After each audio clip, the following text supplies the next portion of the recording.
नमस्कार, मनियारी न्यूज में आपका स्वागत है। केरल में हुए विमान हादसे को दिल दहला देने वाली तस्वीरें सामने आई है। केरल के कोझिकोड हवाई अड्डे पर एयर इंडिया के विमान हादसे में पायलट समेत 16 लोगों की मौत हो गई है। यह आंकड़ा और भी ज्यादा हो सकता है।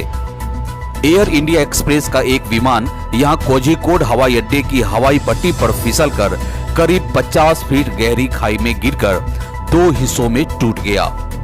सूत्रों ने कहा कि कई लोगों को पास के अस्पतालों में पहुंचाया गया है और इसमें से कुछ की हालत गंभीर बताई जा रही है। डीजीसीए के एक बयान में कहा गया है कि B337 दुबई कालीकट उड़ान जिसमें 191 लोग सवार थे, दुर्घटना का शिकार हुई है।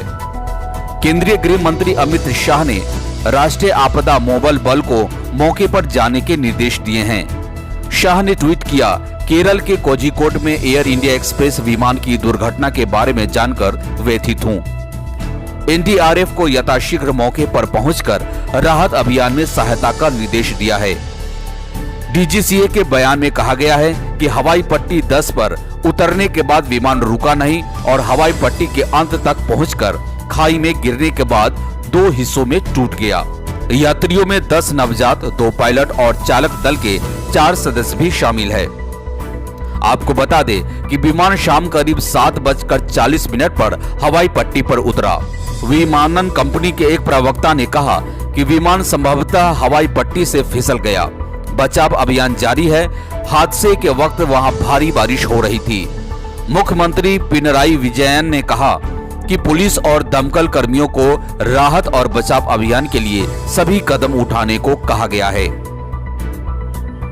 प्रधानमंत्री नरेंद्र मोदी ने कोझिकोड में एयर इंडिया एक्सप्रेस विमान के दुर्घटनाग्रस्त होने पर शुक्रवार को शोक जताते हुए कहा कि प्रशासन मौके पर है और सभी प्रभावितों को सहायता मुहैया करा रहा है।